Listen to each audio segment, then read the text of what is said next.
মাথাটাকে নিচু করে জীবনের সব গুনার ফিরিস্তিগুলো একটা একটা করে স্বীকার করে আল্লাহরে বলেন, আল্লাহ আমি পাপী,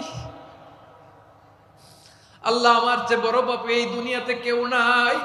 আমরা বলবো, আল্লাহ তুমি প্রশ্ন করার আগে তোমার একটা কথা বলি, আমারে কিছু জিজ্ঞেস করো না, আমি সব করেছি। এমন কোন পাপ নাই যে পাপ আমারে দিয়ে হয় নাই। তোমার রহমত দিয়ে তুমি জান্নাতে পাঠাবা, তোমার দয়ায় জান্নাতে যেতে চাই, আমল দিয়ে না। পারবেন বলতে? কিয়ামতের দিন আমরা বলবো, আল্লাহ আমার আমল দিয়ে জান্নাত চাই না, আমি তোমার দয়া দিয়ে জান্নাত চাই। আমরা যে টপিকটা নিয়ে আলোচনা করব সেটা হচ্ছে, আমরা যে জীবনে বিপদে পড়ি, আমরা বিপদে পড়লে আমাদেরকে উদ্ধার করে কে? আল্লাহ ছাড়া আমাদের বাঁচানোর কেউ আছে? উদ্ধার করার কেউ আছে? রক্ষা করার কেউ আছে? এজন্য বিপদে পড়লে আমরা চাইবো কার কাছে? আমাদের যাই দরকার হোক আমরা ফরিয়াদ করব কার কাছে? নাকি মাজারে যেয়ে চাবেন? মাজারে যেয়ে চাবেন? অনেকে তো মাজারে যেয়ে কপাল ঘষে, আছে না নাই? মাজারে যেয়ে সন্তান চায়, আছে? এই এলাকায় নাই, এই এলাকার লোকদের আকীদা খালেস আমি জানি। মাজারে যেয়ে কপাল ঘষে আর সন্তান চায়। আচ্ছা, মাজারে গেলে সন্তান পাওয়া যায়? আচ্ছা, মাজারে না গেলে যদি বাচ্চা না হতো, গরু ছাগলের যে বাচ্চা হয় ওরা কোন মাজারে মানত করে বলেন? কথা কি বুঝতেছেন? এই যে প্রতি বছর গরু ছাগল ভেড়া এগুলো যে বাচ্চা দেয়, এরা কোন মাজারে যে মানত করে? এজন্য চাইতে হবে একজনের কাছে, তিনি কে? আমার প্রিয় পটুয়াখালীবাসী, মাজার জিয়ারত করা সুন্নাহ। আমরা মাজার জিয়ারত করব, আল্লাহ ওয়ালাদের কবরে যাব, আমরা সেখানে যে সালাম দিব, দোয়া করব, নিজের জন্য করব, কবরে শুয়ে থাকা মাইয়েতের জন্য করব, পুরো মুসলিম উম্মার জন্য করব। কিন্তু কবরে যিনি শুয়ে আছে ওই বাবার কাছে সন্তান চাওয়া যাবে? চাকরি চাওয়া যাবে? সফলতা চাওয়া যাবে? সফলতা দেয় কে? সবাই বলেন নাই, আওয়াজ করে বলেন, সফলতা দেওয়ার মালিক কে? এক কথাই রব্বুল আলামিন বলেন, ওয়া ইয়ামসাসকাল্লাহু বিদুররিন ফালা কাশিফা লাহু ইল্লা হু ওয়া ইয়ুরিদকা বিখাইরিন ফালা রাদ্দা লিফাদলি ইউসিবু বিহি মান ইয়াশাউ মিন ইবাদিহি ওয়া হুয়াল গফুরুর রহিম। আল্লাহু আকবার। আল্লাহ বললেন, ওয়া ইয়ামসাসকাল্লাহু বিদুররিন ফালা কাশিফা লাহু ইল্লা হু। আল্লাহ যদি তোমাকে কোনো বিপদ স্পর্শ করায়, আল্লাহ যদি তোমারে কোনো বিপদে ফেলে দেয়, ওই বিপদ থেকে উদ্ধার করার তিনি ছাড়া আর কেউ নাই। জোরে বলেন ঠিক কিনা? তিনি যদি কোনো বিপদে ফেলেন, তিনি ছাড়া বিপদ থেকে উদ্ধার করার কেউ নাই। আর তিনি যদি তোমার প্রতি কোনো অনুগ্রহ করতে চান, ওই অনুগ্রহ ঠেকিয়ে দেওয়ার ক্ষমতাও কারো নাই। আল্লাহ যদি আপনার সফলতা দিতে চায়, পৃথিবীর কোন শক্তি ওই সফলতাকে থামাতে পারে? এজন্য আল্লাহ বললেন, খবরদার, চিন্তা আকীদা খালিস করে নাও। ওয়া ইয়ামসাসকাল্লাহু বিদুররিন ফালা কাশিফা লাহু ইল্লা হু। আল্লাহ বিপদে ফেললে বিপদ থেকে উদ্ধার করার কেউ থাকে না। আর আল্লাহ যদি তোমার প্রতি দয়া দেখাতে চান, অনুগ্রহ করতে চান, ওই অনুগ্রহকে প্রতিরোধ করার মতো ক্ষমতা কারো নাই। তিনি তার বান্দাদের মধ্য থেকে যাকে ইচ্ছা তাকে দেন, যত ইচ্ছা তত দেন। তিনি ক্ষমাশীল, তিনি মেহেরবান। সুবহানাল্লাহ। তিনি ক্ষমাশীল, তিনি মেহেরবান। তাহলে এই আয়াত থেকে আমরা বুঝতে পারলাম, আমরা যদি বিপদে পড়ি আমাদেরকে কেউ বাঁচাতে পারে না। আমার বাবা আমারে বাঁচাতে পারে? হ্যাঁ? আমার মা আমাকে বাঁচাতে পারে? আমার বন্ধু আমারে বাঁচাতে পারে? আমার দলের কর্মী আমাকে বাঁচাতে পারে? আমার পীর সাহেব আমারে বাঁচাতে পারে? আমার পটুয়াখালীর ভাইয়েরা খেয়াল রাখবেন, বাঁচাতে পারে এক মহান সত্তা, উদ্ধার করতে পারে এক মহান সত্তা। চিৎকার করে বলুন, তিনি কে? আবার আল্লাহ বললেন, আম্মান ইউজিবুল মুত্তাররা ইযা দাআহু ওয়া ইয়াকশিফুস সুআ ওয়া ইয়াজআলুকুম খুলাফাআল আরদ আইলাহুম মা'আল্লাহ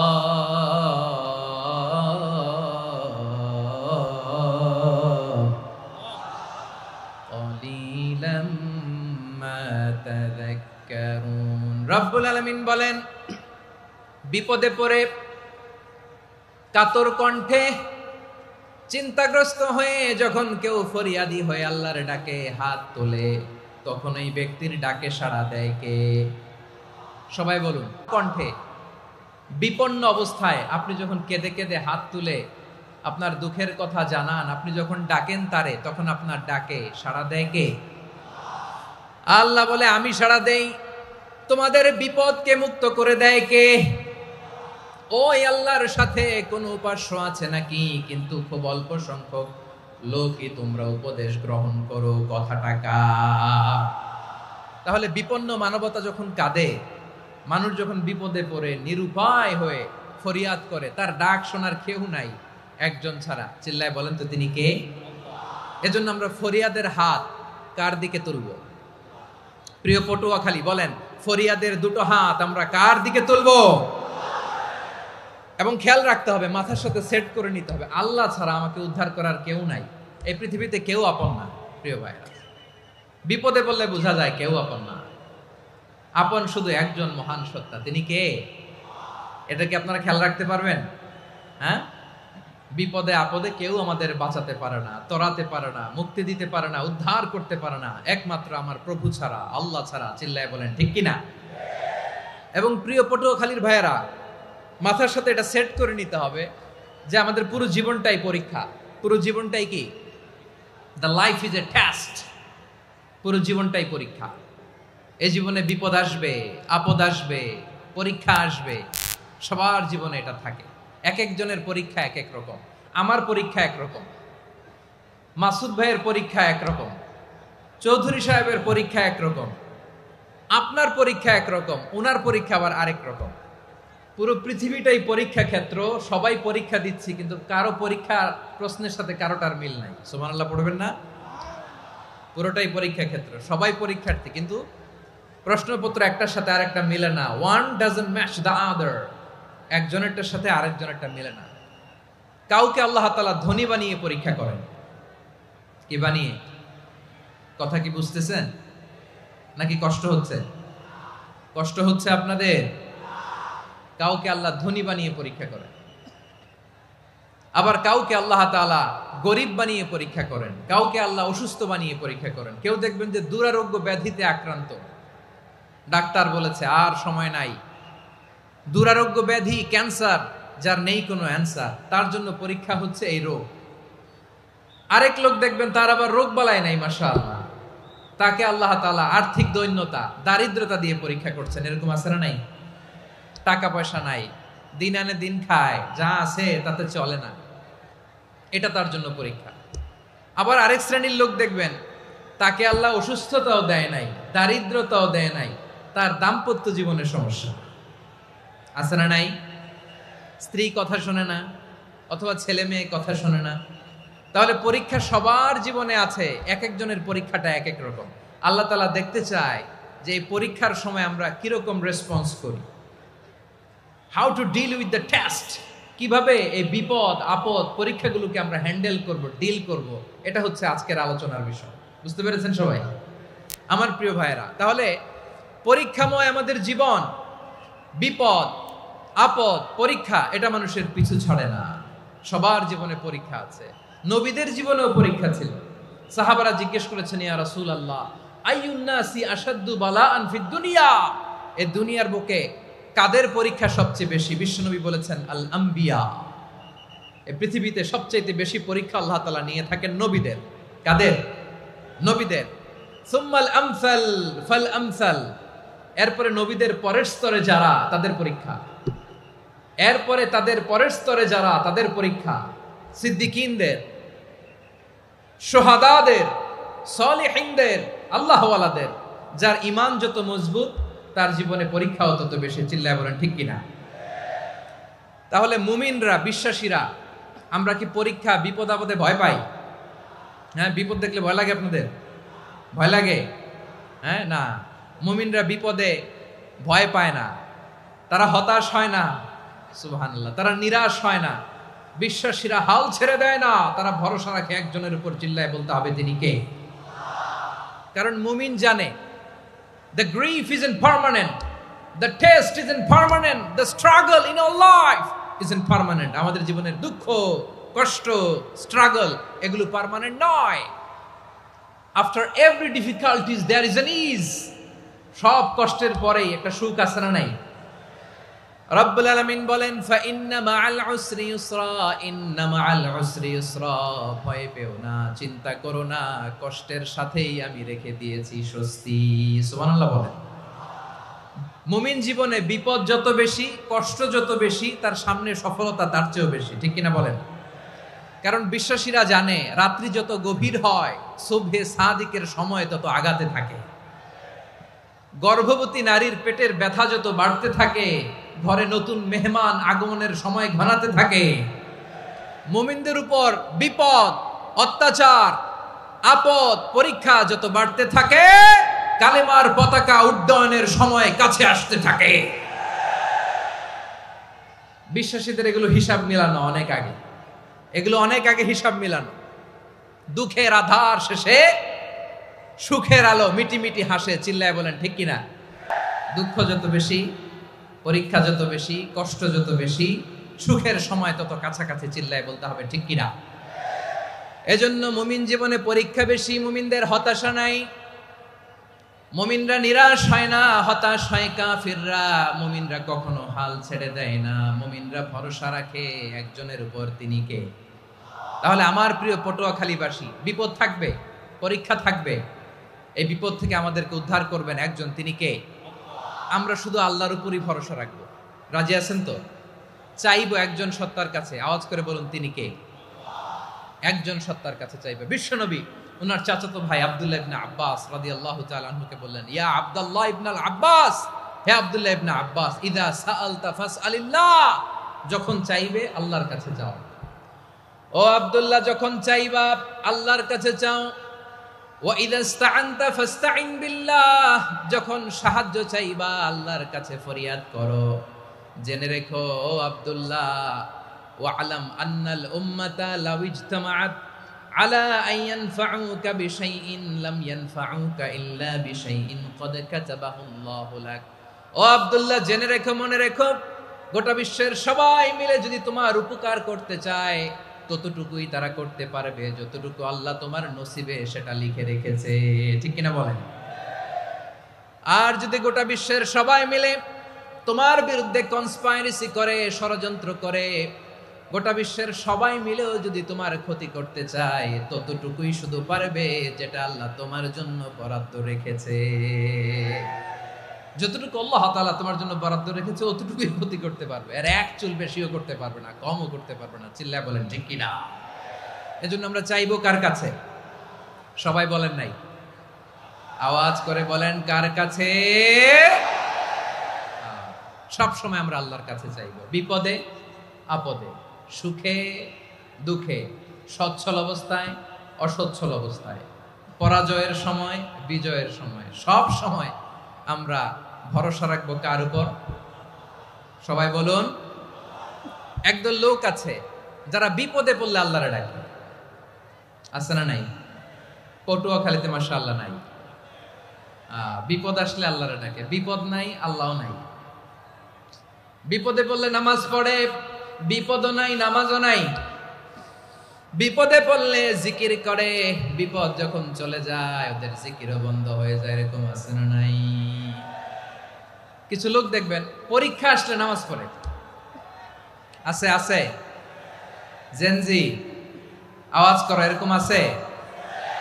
এই কমন পড়ে গেছে, কমন পড়ছে। দেখবেন পরীক্ষার সময় নামাজ পড়ে, পরীক্ষাও নাই নামাজও আছে, এরকম। কিছু লোক আছে অসুস্থ হলে আল্লাহরে বড্ড ভালোবাসে, আল্লাহরে খুব ডাকে।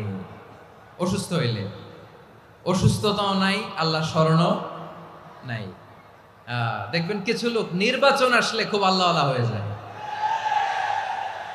তখন দেখবেন মাথার মধ্যে হেজাব লাগায়, পাঞ্জাবি লাগায়, আল্লাহ আল্লাহ হয়ে যায়। নির্বাচনও নাই, এরপরে আল্লাহর কথাও নাই, আছে না নাই? না, এরকম হওয়া যাবে না। সব সময় আমরা আল্লাহরে ডাকবো, বিপদে আপদে সব সময় ভরসা রাখবো আমরা একজনের উপর। আওয়াজ করে বলেন তিনি কে?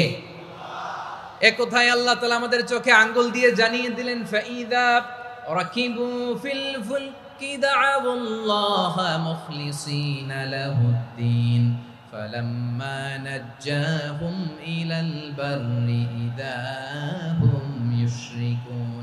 আল্লাহ বলে, একদল লোক আছে, তারা যখন নৌযানে চড়ে, জলযানে চড়ে, সাগরের মধ্যে যখন জাহাজে চড়ে, লঞ্চে চড়ে, তারা যখন তুফানের সম্মুখীন হয়, তখন তারা আল্লাহরে বড্ড বেশি ডাকে, একান্ত ভাবে ডাকে, বিশুদ্ধ চিত্তে ডাকে। আবার তুফান থেকে তাদেরকে সেফ জোনে নিয়ে, নিরাপদ জোনে নিয়ে যখন বন্দরে আমি আল্লাহ তাদেরকে ভিড়িয়ে দেই, ওই লোকগুলো আবার আমি আল্লাহর সাথে শিরিক করে। এরকম আছে না নাই? জাহাজে উঠছে, সাগরের মাঝখানে তুফান, ওই সময় দেখবেন আল্লাহ কারে কয়। এই কথা তো আপনাদেরকে বোঝানো সহজ, আপনারা তো নদীর দেশের মানুষ। লঞ্চে চড়েন নাই কারা কারা দেখি? লঞ্চে চড়ছেন? হ্যাঁ, লঞ্চে চড়ে নাই এরকম একজনও নাই এখানে। আচ্ছা, লঞ্চে উঠছেন কে কে দেখি? মাশাআল্লাহ, মাশাআল্লাহ, মাশাআল্লাহ। ঠিক আছে, আপনাদের বোঝানো সহজ। আচ্ছা, লঞ্চে উঠে তুফানের সম্মুখীন হয়েছেন, জলোচ্ছ্বাস সবাই? মাশাআল্লাহ। তো এই ওয়াজ তো আপনাদের মুখস্থ, ঠিক কিনা বলেন? আমার বলার দরকার নাই, বলেন। মাঝ নদী, তুফান, জলোচ্ছ্বাস, জলের মধ্যে উচ্ছ্বাস, ঢেউ, টর্নেডো, সাইক্লোন, মেঘের ঘনঘটা, পরিবেশ ঘুটঘুটে অন্ধকার, লঞ্চ একবার এদিকে আরেকবার ওইদিকে, ভিতরে কি অবস্থা হয় বলেন তো? হ্যাঁ, তখন মুসলিম আল্লাহর ডাকে, হিন্দু আল্লাহর ডাকে, ঠিক কিনা বলেন? আস্তিক আল্লাহর ডাকে, নাস্তিক আল্লাহর ডাকে, ঠিক কিনা? লঞ্চের ভেতর, স্টিমারের ভেতর কান্নারে রোল পড়ে যায়, চিৎকারের রোল পড়ে যায়, সবার মুখ দিয়ে শুধু একটা আওয়াজ, লা ইলাহা ইল্লাল্লাহ, লা ইলাহা লা ইলাহা সুবহানাল্লাহ আলহামদুলিল্লাহ লা ইলাহা। আল্লাহ নামের জিকির করবে যারা, আল্লাহর কাছে প্রিয় তারা, আল্লাহর কাছে প্রিয় যারা, জান্নাতে প্রবেশ করবে তারা, জোরে লা ইলাহা লা ইলাহা ইল্লাল্লাহ, লা ইলাহা ইল্লাল্লাহ মুহাম্মাদুর রাসূলুল্লাহ সাল্লাল্লাহু আলাইহি ওয়াসাল্লাম। আমার প্রিয় পটুয়াখালীবাসী, তাহলে লঞ্চের ভেতরে যখন আমরা তুফানের মধ্যে পড়ি, তখন সবাই মিলে আমরা একটা নামের জিকির করি। নামটা কার? মুসলমানেরাও ডাকে, হিন্দুরাও ডাকে, আস্তিকও ডাকে, নাস্তিকও ডাকে, সবাই ডাকে একজনকে, তিনি কে? আবার দেখবেন ওই আল্লাহ তুফানের পরে, ঝড়ের পরে ওই লঞ্চটাকে যখন সদর ঘাটে ফিরিয়ে দেয়, আবার আমরা নাফরমানি শুরু করে দেই। সে কোথায় আল্লাহ বললেন, ফাইদা রাকিবু ফিল ফুলকি দা'আউল্লাহা মুখলিসিনা লাহুদ্দিন ফালাম্মা নাজ্জাহুম ইলাল বাররি ইযা হুম ইউশরিকুন। সাগরে যখন তুফানে পড়ে আমি আল্লাহর ডাকে, আবার আমি আল্লাহ যখন বাঁচিয়ে দেই, আবার আমি আল্লাহর সাথে শিরিক শুরু করে। আমরা কি এরকম হতে চাই নাকি? এরকম করবেন? হ্যাঁ না, আমরা তুফানে পড়লেও আল্লাহরে ডাকি, আবার বাঁচায় দেওয়ার পরেও ডাকি কারে? আল্লাহকেই ডাকি। বিমানের মধ্যে মাঝে মাঝে দেখবেন যে এয়ার টার্বুলেন্স হয়, জানেন? এয়ার টার্বুলেন্স জানেন তো? মাঝে মাঝে বিমানটা বাউন্সিং করে, বাম্পি, ভেরি বাম্পি ওয়েদার। শোনেন নাই? 40,000 ফিট উপরে যখন থাকে, তখন পাইলট মাঝে মাঝে বলে, dear passengers, ladies and gentleman, right now we are flying 40,000 feet above the ground and we are passing very air turbulence, very heavy air turbulence right now. Please fasten your seat belt. দেখবেন মাঝে মাঝে বলে যে, ভদ্র মহিলা, ভদ্র মহোদয়গণ, আমরা 40,000 ফিট উপর দিয়ে যাচ্ছি আর এয়ার টার্বুলেন্স ফেস করছি। মেহেরবানি করে আল্লাহর হস্তে সিট বেল্ট বাঁধুন, তখন বিমানটা এরকম বাউন্সিং করে, শেকিং করে। আপনারা মুখোমুখি হয়েছেন? ইদানিং এই এয়ার টার্বুলেন্স বেড়ে গিয়েছে। গত বছর আমার ইন্টারন্যাশনাল অনেকগুলো ফ্লাইট ছিল, তো আমি দেখলাম যে আগের ফ্লাইটগুলোর তুলনায় এখন এয়ার টার্বুলেন্স খুব বেশি। আমি একটু রিসার্চ করে দেখলাম ক্লাইমেট চেঞ্জের কারণে, জলবায়ু পরিবর্তনের কারণে আকাশের বাতাসের মুভমেন্টে পরিবর্তন হয়েছে, ফলে এখন বিমান শেকিং করে বেশি, বাউন্সিং, বাম্পি ওয়েদার। তো বলেন তো 40,000 ফিট উপরে যখন আপনি, কয় হাজার ফিট, সবাই বলুন কয় হাজার ফিট, 40,000 ফিট উপরে যখন আপনি, তখন যখন বিমানটা এরকম বাউন্সিং করে, সবাই যখন ভমিটিং করে বিমান নষ্ট করে দেয়, বমি করে, তখন বাঁচানোর কে আছে আল্লাহ ছাড়া? কেউ আছে? ওই মুহূর্তেও সবাই মিলে একজনের ডাকে আওয়াজ করে বলেন তিনি কে? মাঝে মাঝে কিছু সোশ্যাল মিডিয়ায় কিছু ভিডিও পাওয়া যায় যে হেভি যখন এয়ার টার্বুলেন্স হয় 10 সেকেন্ড 15 সেকেন্ডের কিছু ভিডিও পাওয়া যায়, বিমানটা এরকম বাউন্সিং করছে, বাম্পি ওয়েদার, কাঁপছে, মানুষগুলো বমি করছে, অক্সিজেন মাস্কগুলো সব ঝুলে পড়েছে, বিমানটা শুধু কাঁপছে। তখন দেখবেন বিমানের ভেতরেও এরকম লঞ্চের মতো চিৎকার আছে না নাই? বিমানের ভেতরেও তখন চিৎকার। গত বছর হিথ্রো এয়ারপোর্ট থেকে সিঙ্গাপুর এয়ারলাইন্সের একটা ফ্লাইট, হিথ্রো টু চাঙ্গি, একটা ফ্লাইটে এমন বেশি এয়ার টার্বুলেন্সের শিকার হয়েছিল ওই এয়ারক্রাফটটা, 33 জন যাত্রী সেখানে আহত হয়েছে, একজন যাত্রী নিহত হয়েছে। কেবিন ক্রুজ, এয়ার হোস্টেস যারা আছে, একজনের নাক ফেটে, চোখ ফেটে, কপাল ফেটে, ব্লিডিং হয়ে শয়লা। প্রিয় ভাইয়েরা, ওই 40,000 ফিট উপরে বিমানটা যখন কাঁপবে, তখন আমাদেরকে আল্লাহ ছাড়া আর কেউ বাঁচানোর আছে? এত আসতে বললে হবে? ওই কঠিন মুহূর্তে আমার বাবা আমারে বাঁচাতে পারে, আমার বন্ধু আমারে বাঁচাতে পারে।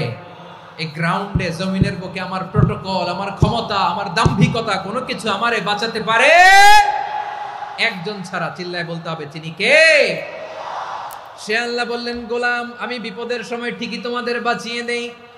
ওই বিমানের ভেতরে 40,000 ফিট উপরে যখন তোমরা এয়ার টার্বুলেন্সের শিকার হও, তখন নাস্তিকও আল্লাহরে ডাকে, হিন্দু আল্লাহরে ডাকে। জোরে বলেন ঠিক কিনা? আবার বিমানটা যখন শান্ত হয়ে যায়, একটু পরেই বিমানের স্ক্রিনের মধ্যে হিন্দি সিনেমা খোঁজে। বিমানের স্ক্রিনে কিন্তু বিশাল ওখানে আফলাম ফিল্মের একেবারে বোঝাই করা। বিমানটা শান্ত হলে আবার হিন্দি সিনেমা দেখা শুরু করে। একটু আগে ডাকছিল কারে?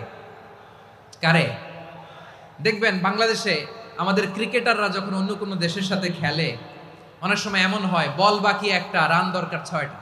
বল বাকি কয়টা? পটুয়াখালী বুঝে নাই বোধহয়। বল বাকি কয়টা? রান দরকার। আপনি দেখবেন ক্যামেরাম্যান তখন গ্যালারিতে খালি দেখায় দর্শকদের যে কি অস্থিরতা। হিপ হপ স্টাইলের মেয়েটা, যে মেয়েটার ওড়না এতক্ষণ ছিল গলায়, এতক্ষণ কই ছিল, ওই মেয়েটা দেখবেন ওড়নাটা টেনে মাথায় দিয়ে এরকম মুনাজাত ধরতেছে, আল্লাহ আল্লাহ, একটা ছক্কা, আল্লাহ আল্লাহ, আমার লাল সবুজের পতাকারে তুমি অপমানিত কইরো না আল্লাহ, ইন্ডিয়ার সাথে আমাদের খেলা, আল্লাহ আল্লাহ, একটা ছক্কা, একটা। পুরো খেলা জুড়ে এই মেয়ের ওড়না ছিল গলায়, কিন্তু যখন 1 বলে 6 রান দরকার, ওড়না চলে আসছে কোথায়? মাথায়। আবার মুনাজাত আছে না নাই? ঠিকই বাংলাদেশের দামাল ছেলে এমন এক শট মারলো, বল চলে গেল স্টেডিয়ামের বাইরে, ছক্কা, জিতে গেলাম আমরা। পুরো স্টেডিয়াম জুড়ে চিৎকার, হই হুল্লোড়, মৌজ মাস্তি। যেই মেয়েটা মাথার মধ্যে ওড়না দিয়ে এতক্ষণ সুবহানাল্লাহ সুবহানাল্লাহ বলে আল্লাহর কাছে দোয়া করেছে, ওই মেয়ে এখন আবার ওড়না ফেলে দিয়ে নাচা শুরু করে দিয়েছে। তাহলে আল্লাহর ভয়, আল্লাহর প্রতি আস্থা, বিশ্বাস, ভালোবাসা, এটা কি ক্ষণিকের জন্য? মানে আমার যখন লাগবে তখন আল্লাহর ইউজ করবো নাকি? হ্যাঁ, বিপদে আপদে, সুখের সময় দুঃখের সময়, সচ্ছল অসচ্ছল অবস্থায় বিশ্বাসীরা ভরসা রাখে একজনের উপর। চিৎকার করে বলো পটুয়াখালী তিনি কে? সে আল্লাহ বললেন, গোলাম মনে করো না জাহাজ থেকে সদরঘাটে ভিড়িয়ে দিলাম, তুমি নিরাপদ হয়ে গেছো। মনে করো না 40,000 ফিট থেকে সেফ ল্যান্ডিং এর পরে এয়ারপোর্টে নেমে গেলেই তুমি নিরাপদ হয়ে গেছো। ও মিয়া, বিপদ কি শুধু সাগরে আর আকাশে? ঘরের ভেতরও বিপদ আসতে পারে কি পারে না? এজন্য সূরা মুলক আল্লাহ বললেন, আমিনতুম মান ফিস সামাই আন ইয়াখসিফা বিকুমুল আরদা ফাইযা হিয়া তামুর। তোমরা কি ভাবছো তোমরা নিরাপদ? সাগরের মধ্যে তুফান, আল্লাহ আল্লাহ ডাকলাম, সদরঘাটে যেয়ে পড়ছি, বাইসা গেছেন তো আপনি। আর পাবে আপনারে আল্লাহ? আল্লাহরা তো সাগরের মাঝখানে তো আল্লাহ আপনারা পাইছিল, আর তো পাবে না। আর পাবে আপনারে? আর আল্লাহ ধরতে পারবে আপনারে? ঘরের ভেতরও বিপদ দিয়ে আটকাতে পারে কে? 5 স্টার 7 স্টার হোটেলের ভেতরও আমাকে বিপদের মধ্যে ফেলে দিতে পারেন কে? আল্লাহ বললেন, তোমরা কি ভেবেছো তোমরা নিরাপদ? আমি চাইলে ল্যান্ডস্লাইডস, ভূমি ধস দিয়ে 1 লক্ষ এক মুহূর্তে নিয়ে যেতে পারি। এক সুনামি দিয়ে থাপ্পড় মেরে 3 লক্ষ সাগরের ভেতরে ঢুকায় দিতে পারি। 1 সেকেন্ডও লাগে না আমার। أم أمنتم من في السماء أن يرسل عليكم حاصبا فستعلمون كيف نذير। আল্লাহ চাইলে আকাশ থেকে পাথর বৃষ্টি নাজিল করতে পারেন কি পারেন না? এই মুহূর্তে এখানে ভূমিকম্প দিতে পারেন কি পারেন না? আচ্ছা, ভূমিকম্প যখন হয় আমাদের কারো হুঁশ থাকে? আপনি মনে করছেন আমরা সাধারণ মানুষ, আমরা দৌড় দেই, আর প্রেসিডেন্ট প্রধানমন্ত্রী ওনারা বুঝি খাটে শুয়ে থাকে? কথা বুঝে নাই বোধহয়। ভূমিকম্প, আর্থকোয়েক যদি হয়, বাঁচার জন্য আমরা কি করি? হয় খাটের তলায়, ডাইনিং টেবিলের নিচে, উপরে শক্ত কিছু আছে এটার নিচে, অথবা ঘর থুইয়া দেও দৌড়। তো প্রধানমন্ত্রী উনি কি করে? প্রেসিডেন্ট উনি কি করে? হ্যাঁ, উনি খাটের মধ্যে যে শুয়ে থাকে নাকি? উনিও দৌড়, সাধারণ মানুষও দৌড়, প্রধানমন্ত্রীও দৌড়, বাড়িওয়ালাও দৌড়, ভাড়াটিয়াও দৌড়, সবাই দৌড়। নাকি ভাড়াটিয়ারা বাড়ি থুইয়া দৌড়, বাড়িওয়ালারা আর বেরোয় না? এরকম না। তাহলে যে কোনো মুহূর্তে ভূমিকম্প দিয়ে নাস্তানাবুদ করতে পারে কে? আমার প্রিয় ভাইয়েরা, আমরা নিরাপদ নই, আমরা তার দয়ায় বেঁচে আছি। কার দয়ায়? এজন্য আল্লাহ বললেন, গোলাম, যে কোনো মুহূর্তে বিপদ দিয়ে তোমাদেরকে নাস্তানাবুদ করতে পারি। বিশ্বাসী বলে যদি নিজেকে দাবি করো, সব সময় ডাকতে হবে একজন সত্তাকে। বলেন তিনি কে? এই কথা ক্লিয়ার? এই সবগুলো উদাহরণ শেষে সবার কাছে ক্লিয়ার হয়েছে না যে বিপদ থেকে, আপদ থেকে, পরীক্ষা থেকে, ক্যালামিটি থেকে আমাদেরকে কেউ বাঁচাতে পারে না একজন সত্তা ছাড়া। আবারও বলেন তো তিনি কে? ক্লিয়ার? হ্যাঁ, সবাই বুঝতে পারছেন? আচ্ছা, এবার আমরা দেখি বিষ্ণু ঈসা ইসলামের জীবনে বিপদ আপদ ছিল কিনা। উনি বিপদ আসলে কিভাবে ডিল করতেন, বিপদ আসলে কোন দোয়া পড়তে হয়, কিভাবে ফরিয়াদের হাত উত্তোলন করতে হয়, কিভাবে রবের দরবারে নতজানু হয়ে ফরিয়াদ করতে হয়, এটা জানার দরকার আছে না নাই? আসুন আমরা বিষ্ণুনবীর জীবনী থেকে দেখি বিপদ আসলে উনি কি করতেন। বিপদ আসলেই প্রথমে বিষ্ণুনবী সাল্লাল্লাহু আলাইহি ওয়াসাল্লাম একটা দোয়া পড়তেন। কি পড়তেন? তিনি পড়তেন, ইন্না লিল্লাহি ওয়া ইন্না ইলাইহি রাজিউন। নিশ্চয় আমরা আল্লাহর জন্য, নিশ্চয় আমরা কার দিকে ফিরবো ভাই? আবার কার দিকে ফিরবো? আওয়াজ করে বলুন তো, আমরা এসেছি কার কাছ থেকে, আবারও ফিরে যাব কার কাছে? এজন্য বিষ্ণুই পড়ছেন, ইন্না লিল্লাহি ওয়া ইন্না ইলাইহি রাজিউন। নিশ্চয় আল্লাহর জন্য, ওই আল্লাহর দিকেই আমরা ফিরে যাব। তারপরে বিশ্বনবী পড়তেন, আল্লাহুম্মা আজুরনি ফি মুসিবাতি ওয়াখলুফ লি খায়রাম মিনহা। একসাথে প্রথমে পড়তেন ইন্না লিল্লাহি ওয়া ইন্না ইলাইহি রাজিউন, তারপর পড়তেন আল্লাহুম্মা আজুরনি ফি মুসিবাতি ওয়াখলুফ লি খায়রাম মিনহা। মানে আল্লাহ, এই যে আমি বিপদে ধৈর্য ধারণ করলাম, এটার সব তুমি আমারে দাও, আর যেটা হারালাম এর চেয়ে ভালো কিছু দিয়ে মেকআপ করে দিও, ভালো কিছু দিয়ে বদল করে দিও। সুবহানাল্লাহ পড়েন। তাহলে বিপদ আসলে আমরা কি পড়ব? কথা বলেন। এই যে আমি শুয়েছিলাম, নাশিদ গাচ্ছিল ওরা, এদেশে পরস্পরে দেখা হলে দেয় সালাম, এদেশে আমজনতার হৃদয় জুড়ে পাকালাম, এদেশে বিপদ এলে সর্বজনে সর্বক্ষণে দোয়া পড়ে ইন্না লিল্লাহ। কি পড়ে? সুবহানাল্লাহ সুবহানাল্লাহ সুবহানাল্লাহ সুবহানাল্লাহ। এদেশে আজান শুনে সূর্য ওঠে শহর গ্রামে, এদেশে আজান শুনে সূর্য ডুবে সন্ধ্যা নামে, এদেশে সকল কাজে সবাই বলে বিসমিল্লাহ, এদেশে ভালো কিছু দেখে শুনে হাসি মুখে সবাই বলে মাশা আল্লাহ। সুবহানাল্লাহ পড়েন। তাহলে বিপদ এলে আমরা কি পড়ি? কথা বুঝলে সবাই উত্তর দিতে হবে। বিপদ এলে কি পড়ি? তাহলে বিপদ এলেই আমরা এখন থেকে ইন্না লিল্লাহ পড়বো, নাকি হাই হুতাশ করবেন? একদল আছে হাই হুতাশ করে, হায় আল্লাহ রে মোর কি হইল রে, মুই কি হরমু রে, মুই কমবে জামু রে, আছে না নাই? এরকম বিলাপ করতে নিষেধ করেছেন বিশ্বনবী। কি করব, কই যাব, কি হবে, হায় হায়, এরকম হাহুতাশ আছে না নাই? বিশ্বাসীরা হাহুতাশ করে না, তারা ইন্না লিল্লাহ পড়ে। কি পড়ে মনে থাকবে? আমরা পড়বো ইন্না লিল্লাহি ওয়া ইন্না ইলাইহি রাজিউন। নিশ্চয়ই আমরা আল্লাহর জন্য, আমরা আল্লাহর দিকেই ফিরে যাব। এরপর পড়বো আল্লাহুম্মা আজুরনি ফি মুসিবাতি ওয়া আখলুফ লি খায়রাম মিনহা। আল্লাহ, আমি যে বিপদে ধৈর্য ধারণ করলাম এটার সওয়াব দিও, আর যা হারালাম তার চেয়ে ভালো কিছু দিয়ে বদল করে দিও। সুবহানাল্লাহ পড়েন। বিশ্বনবীর হাদিস শুনলেন উম্মে সালামা রাদিয়াল্লাহু তাআলা আনহা। ওনার স্বামী হলো আবু সালামা। মজার ঘটনা খেয়াল করে শুনেন আমার প্রিয় কলিজার টুকরা ভাইয়েরা। কানগুলো খরগোশের কানের মতো খাড়া করে আমার দিকে তাকান। সাইয়্যিদাতুনা উম্মে সালামা রাদিয়াল্লাহু তাআলা আনহা, ওনার স্বামীর নাম আবু সালামা। শ্রেষ্ঠ দম্পতি, শ্রেষ্ঠ ফ্যামিলি। প্রথমে হিজরত করেছিলেন হাবাসায়, পরে হিজরত করেছেন মদিনায়। উহুদ যুদ্ধের পরে ওনার স্বামী আবু সালামা ইন্তেকাল করলো, শহীদ হলো। সুবহানাল্লাহ পড়েন। যখন আবু সালামা ইন্তেকাল করলো, উম্মে সালামা রাদিয়াল্লাহু তাআলা আনহা কেঁদে কেঁদে হয়রান। আর নবীর শিখানো বাণী অনুযায়ী তিনি বারবার পড়ছিলেন ইন্না লিল্লাহ। কি পড়ছিলেন? জামু কি হরমু এগুলো বলে নাই। কি বলছে? ইন্না লিল্লাহ।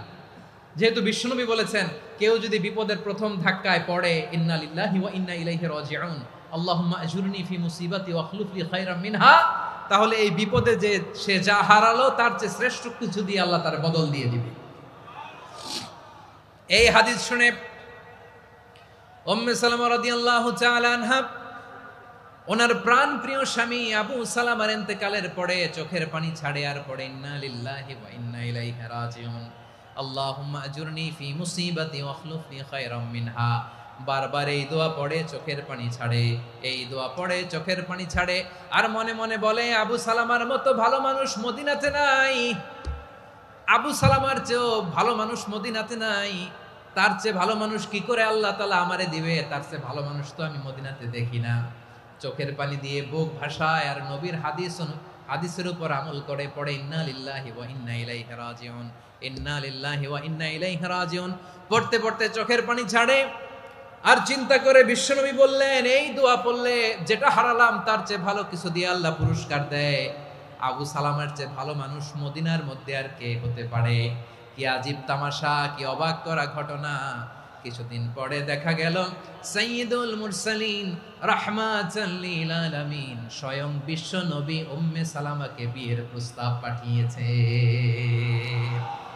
স্বয়ং বিশ্ব নবী উম্মে সালামা রাদিয়াল্লাহু তাআলা আনহাকে বিয়ের প্রস্তাব পাঠিয়েছেন। উনি রাজি হয়ে গেলেন, বিয়ে হয়ে গেল। উনি হয়ে গেলেন উম্মুল মুমিনিন, আমাদের মা, পুরো মুসলিম উম্মার মা। চিৎকার করে বলেন আল্লাহু আকবার। তাহলে আমার প্রাণ প্রিয় ভাইয়েরা, বিপদে পড়লে আমরা পড়বো ইন্না লিল্লাহি ওয়া ইন্না ইলাইহি রাজিউন, আল্লাহুম্মা আজুরনি ফি মুসিবাতি ওয়া আখলুফ লি খায়রাম মিনহা। পড়বেন? পড়বেন না? যারা যারা বিপদ আসলে এই দোয়াটা পড়বেন এখন থেকে আওয়াজ করে ইনশাআল্লাহ বলেন। যা হারাইছেন তার চেয়ে শ্রেষ্ঠ জিনিস দিয়ে বদলা দিবে কে? বিশ্বাস হয়?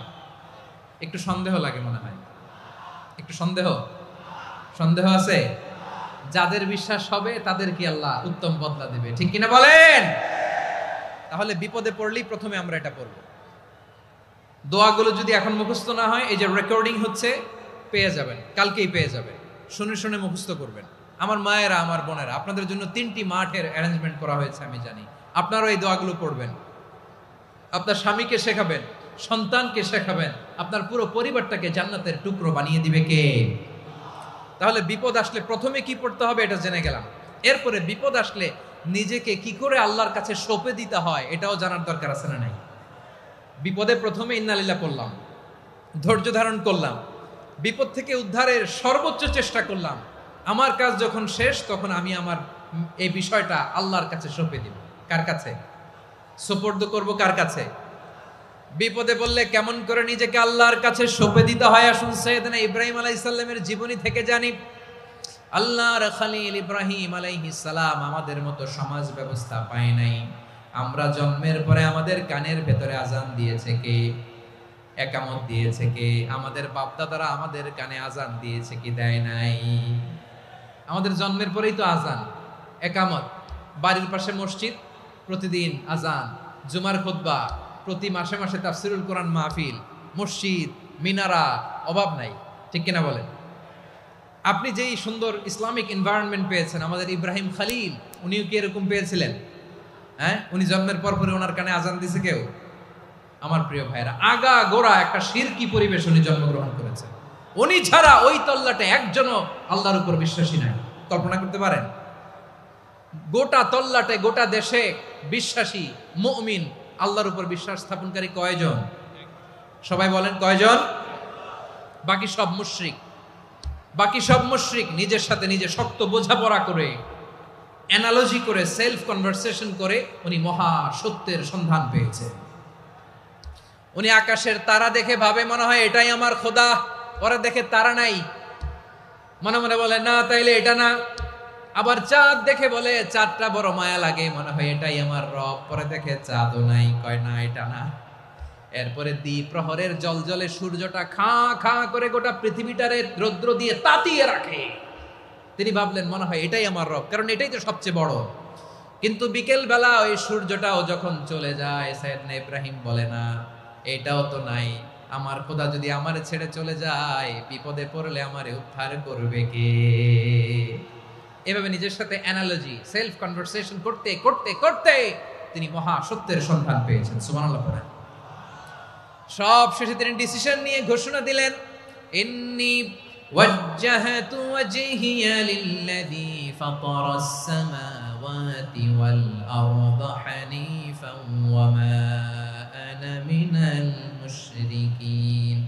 নিশ্চয় আমি এমন সত্তার দিকে মনোনিবেশ করলাম, মুখাপেক্ষী হলাম, যিনি আকাশ বানিয়েছেন, জমিন বানিয়েছেন, আমি মুশরিক নই। সুবহানাল্লাহ। পারতেন? আপনি পারতেন? কেউ নাই, লক্ষ লক্ষ মুশরিক, আপনি একা। ওনার মতো এরকম বিচক্ষণতা দিয়ে আল্লাহরে খুঁজে পাইতে পারতেন আপনি? কি নবী ছিল, আল্লাহকে খুঁজে পেয়েছে। যখন আল্লাহর ইবাদত শুরু করলো, এই কথা ছড়ায় পড়লো চারদিকে। নমরুদ সাইয়েদনা ইব্রাহিমকে ডেকে পাঠালেন। নমরুদ বলে, ইব্রাহিম তুমি নাকি মূর্তির পূজা না করে কোন নতুন রবের ইবাদত করো, কে তোমার রব? সাইয়েদনা ইব্রাহিম বললেন, রব্বি আল্লাযী ইউহয়ী ওয়া ইউমীত, আমি এমন রবের ইবাদত করি যিনি জীবন দেন, যিনি মৃত্যু দেন। নমরুদ বলে, তাই নাকি?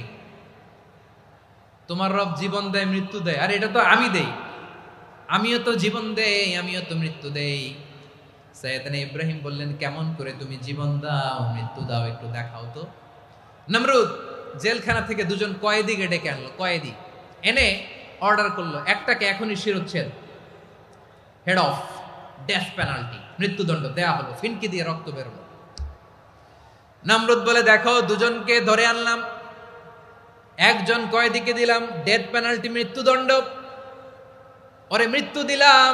আরেকজন যে দাঁড়িয়ে আছে, চাইলে ওরেও আমি মৃত্যুদণ্ড দিতে পারি, কিন্তু না, ওরে আমি দিব না, ওরে আমি বাঁচাইয়া দিলাম, ছেড়ে দিলাম, মানে জীবন দিলাম।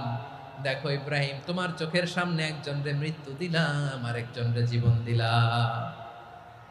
আপাত দৃষ্টিতে তাই তো, একজনরে তো জীবন দিল, আরেকজনরে মৃত্যু দিল। সাইয়েদনা ইব্রাহিম এবার বিপাকে পড়ে গেলেন। কিন্তু এক একজন নবীকে আল্লাহ এমন উইজডম, বিচক্ষণতা দিয়ে এই জমিনে পাঠিয়েছেন। মুহূর্তের মধ্যে আল্লাহর খলিল ইব্রাহিম বললেন, ফাইন্নাল্লাহা ইয়াতি বিশ-শামসি মিনাল মাশরিকি ফাতি বিহা মিনাল মাগরিব ফাবুহিতাল্লাযী কাফার।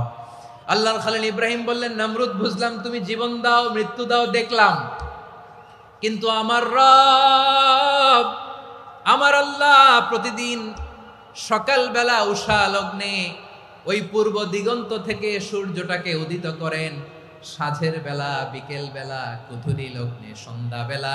ওই দ্বিপ্রহরের জল জলে সূর্যটাকে পশ্চিম দিগন্তে ডুবিয়ে দেন। মানে সকালবেলা পূর্ব দিক থেকে উদিত করা সূর্যটাকে পশ্চিম দিকে বিকেলে তিনি ডুবিয়ে দেন। তুমি যদি পারো ওই সূর্যটাকে পশ্চিম দিক থেকে উদিত করে পূর্ব দিকে ডুবিয়ে দাও। সুবহানাল্লাহ পড়বেন না? দেখেন, ইনস্ট্যান্ট ইন্টেলেক্ট, মুহূর্তে বিচক্ষণতা, উইজডম কাকে বলে? নমরুদ পারবে? নমরুদের বাপ পারবে? ওর দাদা, ওর 14 গোষ্ঠী, গোটা বিশ্বের সব ক্ষমতাধর রাষ্ট্রনায়করা একসাথে হলে পারবে? ফাবুহিতাল্লাযী কাফার পারে নাই, ব্যর্থ হয়েছে। এবার তেলে বেগুনে জ্বলে উঠেছে, রেগে মেগে আগুন বলে ফালকুহু ফিল জাহিম। ওর সাথে তর্ক নাই, না পেরে এবার এটারে আগুনে ফেলা। বিশাল বিশাল গাছ কেটে লাকড়ি এনে আগুনের কুণ্ডলি বানানো হলো, দাও দাও দাও দাও করে আগুন জ্বলে। আল্লাহর খলিল ইব্রাহিমকে আগুনে নিক্ষেপ করা হবে। আল্লাহর খলিল সাইয়েদনা ইব্রাহিমের হাতের মধ্যে রশি দিয়ে টাইট করে বাঁধা হলো, পায়ের মধ্যেও টাইট করে রশি দিয়ে বাঁধা হলো। আল্লাহর খলিল ইব্রাহিমকে আগুনের কুণ্ডলির মধ্যে ফেলা হবে। ওমিয়া, আপনি যে বিপদের কারণে ভয় পান, হতাশ হন, এটা কোনো বিপদ ওনার বিপদের সামনে? পটুয়াখালী আওয়াজ করে বলুন, সাইয়েদনা খলিল ইব্রাহিমের বিপদের সামনে আমাদের বিপদগুলো কোনো বিপদ?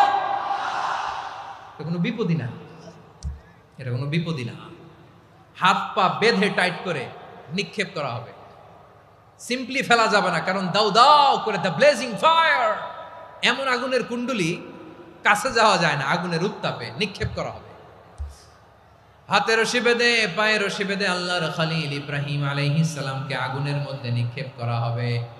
আহা, এটার বলে অগ্নি পরীক্ষা। উনি অগ্নি পরীক্ষার সম্মুখীন হয়েছিলেন। এজন্য কঠিন পরীক্ষাকে আমরা অগ্নি পরীক্ষার সাথে তুলনা করি, ঠিক কিনা? সাইয়েদনা জিবরাইল এসে বললেন, ও আল্লাহর খলিল, ওরা তো আপনার হাতও বেঁধে ফেললো, পাও বেঁধে ফেললো, নড়াচড়ার সুযোগ নাই, বলেন আমি জিবরিল ফেরেশতা আপনার জন্য কি করতে পারি? আল্লাহর খলিল ইব্রাহিম বলেন, ও জিবরাইল, তোমার কাছে আমার কোনো চাওয়া পাওয়া নাই। সুবহানাল্লাহ বলেন। তোমার কাছে বলার কিছু নাই, তোমার সাহায্যের আমার দরকার নাই। সাইয়েদনা ইব্রাহিম আলাইহিস সালামকে হাতে পায়ে রশি বেঁধে, হাত পা বাঁধা অবস্থায় জ্বলন্ত অগ্নিকুণ্ডে যখন নমরুদের দলবল নিক্ষেপ করবে, আল্লাহর খলিল কিভাবে নিজেকে আল্লাহর কাছে সঁপে দিয়েছেন, পটুয়াখালীর ভাইরা খেয়াল করে শুনুন। হাত পা বেঁধে আল্লাহর খলিলকে যখন নিক্ষেপ করা হবে, তিনি মুখ ফুটে বলে ফেললেন, হাসবুনাল্লাহু ওয়া নি'মাল ওয়াকিল। হাসবুনাল্লাহু ওয়া নি'মাল ওয়াকিল, আমার জন্য আল্লাহই যথেষ্ট, আমার জন্য আল্লাহই যথেষ্ট। তিনি আমার সবচেয়ে বড় গার্ডিয়ান, তিনি আমার সবচেয়ে বড় অভিভাবক। জিব্রাইলের সাহায্যে অফারকে ফিরিয়ে দিলেন। দুনিয়ার বুকে কারো কাছে কিছু বলেন নাই, মুখ ফুটে বলেছেন হাসবুনাল্লাহ।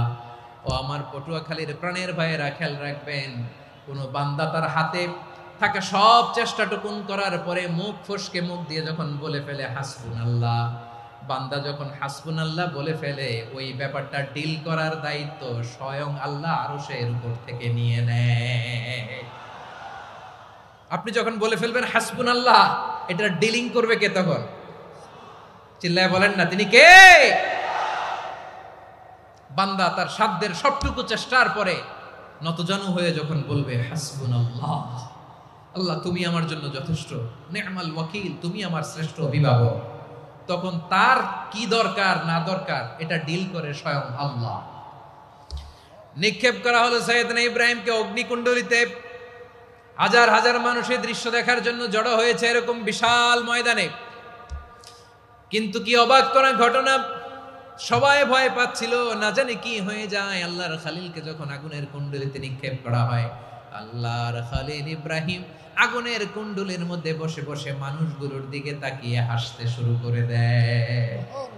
কারণ আকাশ থেকে রব্বুল আলামিন স্পেশাল ভার্ডিক্ট নাজিল করেছেন, স্পেশাল হুকুম জারি করেছেন, কুলনা ইয়া নারু কুনি বারদান ওয়া সালামান আলা ইব্রাহিম।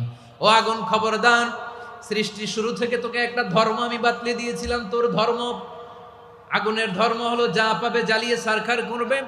আল্লাহ বলল, আগুন তোর ধর্ম দিয়েছিলাম তুই সব জ্বালিয়ে পুড়িয়ে ছারখার করে দিবি, কিন্তু ক্ষণিকের জন্য আমি তোর জ্বালিয়ে দেওয়ার ক্ষমতাটাকে কেড়ে নিলাম, জ্বালিয়ে ভস্ম করে দেওয়ার ক্ষমতা আমি কেড়ে নিলাম। কুনি বারদান, ঠান্ডা হয়ে যা, কিন্তু এত বেশি ঠান্ডা হবি না আবার আমার ইব্রাহিমের জন্য সর্দি লেগে না যায়।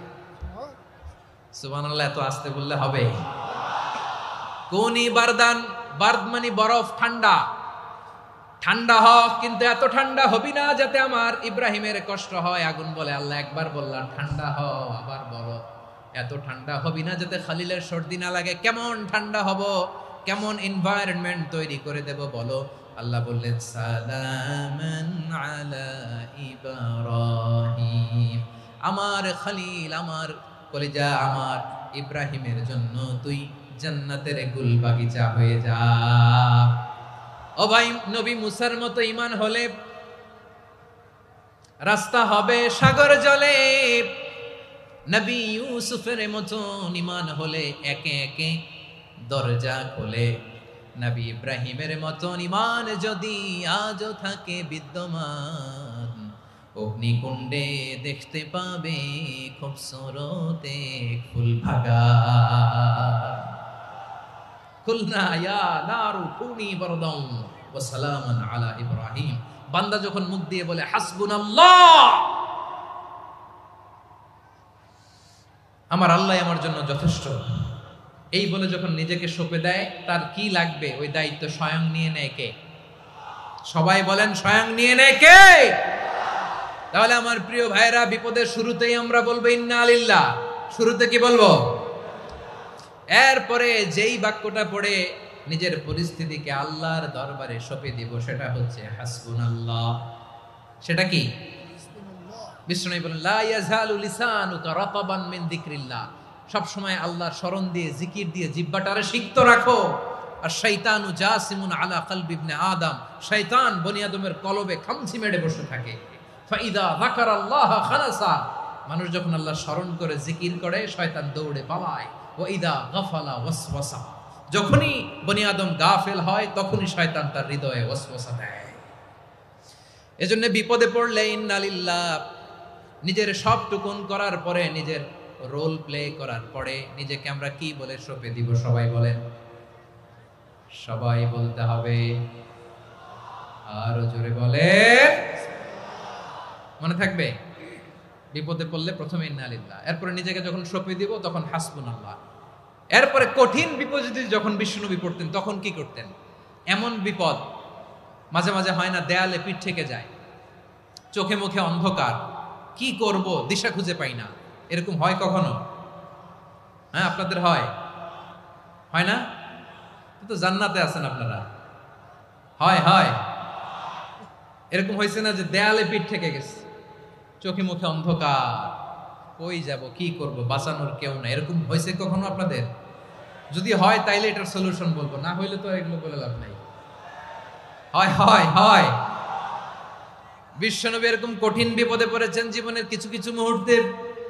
ওই মুহূর্তে বিশ্বনবী স্পেশাল দুইটা দোয়া পড়তেন, এই দোয়াগুলো আপনাদেরকে জানিয়ে দেয়। বিশ্বনবী বলেন, কঠিনতম বিপদে যখন পড়বা, দেয়ালে পিঠ থেকে যায়, চোখে মুখে অন্ধকার, বাঁচার কোনো উপায় নাই, তখন পড়বা লা ইলাহা ইল্লা আনতা সুবহানাকা ইন্নী কুনতু মিনাজ জালিমিন। আল্লাহ, তুমি ছাড়া কোনো ইলাহ নাই, তুমি পবিত্র, নিশ্চয় আমি জালিমদের অন্তর্ভুক্ত। সুবহানাল্লাহ বলেন। এই দোয়া সাইয়েদনা ইউনূস আলাইহিস সালাম পড়েছিলেন যখন মাছের পেটে ছিলেন। কিসের পেটে? এবং অনেক মুফাসসিরিন একরাম বলেছেন, অনেক আহলুল ইলমরা বলেছেন, এটা হচ্ছে ইসমে আজম। ইসমে আজম এমন দোয়া যেটা দিয়ে দোয়া করলে আল্লাহ দোয়া কবুল করে, কিন্তু এটা কোনটা, এটা নিয়ে ইখতিলাফ আছে। কোন কোন আহলুল ইলম বলেন এই লা ইলাহা ইল্লা আনতা সুবহানাকা ইন্নী কুনতু মিনাজ জালিমিন, এটা হচ্ছে ইসমে আজম। সাইয়েদনা ইউনূস আলাইহিস সালাম পড়েছেন, আপনারা পড়েননি? তুফান হইলে পড়েন না? আমাদের এলাকায় তো এটা খুব, এটার উপর ব্যাপক আমল আছে। পটুয়াখালীতে কি অবস্থা বলেন? পড়েন পড়েন পড়েন পড়েন। একটা গল্প শুনেছিলাম, পাক হানাদার বাহিনী যখন বাংলাদেশে অ্যাটাক করত, 71 সালের ঘটনা বলতেছে, আমরা তো দেখি নাই, শুনছি আর কি। 71 যদি দেখতাম এতদিনে রাজাকার হয়ে যেতাম। আল্লাহ আমাদেরকে বাঁচাই দিছে, আল্লাহর মেহেরবানি, ঠিক কিনা বলেন? মন মতো হইলে মুক্তিযোদ্ধা, মন মতো না হইলে রাজাকার। কত কিছু দেখলাম এই শাহবাগের বুকে। আল্লাহ, 71 সালে দেখি নাই, আমরা শুনেছি পাক হানাদার বাহিনী জিজ্ঞেস করত মুসলিম না অমুসলিম চেক করার জন্য, বলতো কালেমা বল, কালেমা বাতাও। তো যারা কালেমা বলতে পারতো পাকিস্তানি বাহিনী নাকি ওদেরকে ছেড়ে দিত, শুনেছি। তো একজনকে, এক বাঙালিরে পেয়ে তার মাথার মধ্যে বন্দুকর নল ধরে বলতেছে কালেমা বল সালে, কালেমা বাতা, কালেমা বল। তো ভয়ের চোটে এই দোয়া পড়া শুরু করছে। ও পড়তেছে লা ইলাহা ইল্লা আনতা সুবহানাকা ইন্নী কুনতু মিনাজ জালিমিন। পাকিস্তানি বলে সালে ইয়ে তো মুসিবত কা কালেমা है। বাঙালি কয় হাম তো ভি মুসিবত মে হ্যাঁ। পাকিস্তানি বলে বেটা কোন দোয়া বললি, এটা তো মুসিবতের কালেমা। কয় আমিও তো মুসিবতে আছি, আমার মাথার মধ্যে বন্দুক ধরে তুমি আমার কালেমা জিজ্ঞেস করো, এখন কোনটা কালিমা আর কোনটা কি দোয়া আমার হুশ আছে নাকি?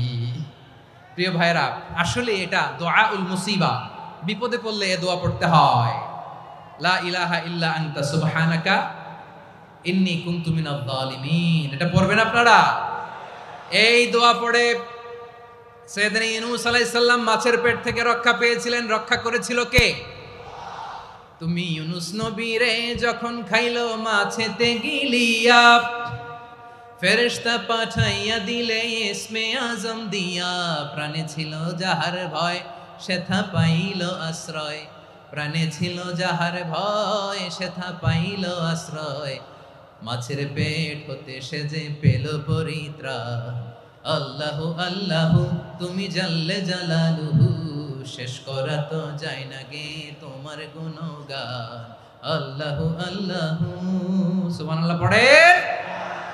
লা ইলাহা ইল্লা আনতা সুবহানাকা ইন্নী কুনতু মিনাজ জালিমিন। বিশ্বনবী বললেন দেয়ালে পিঠ থেকে গেলে, চোখে মুখে অন্ধকার, বাঁচার কোনো উপায় নাই, তখন এই দোয়াটা পড়তে হবে।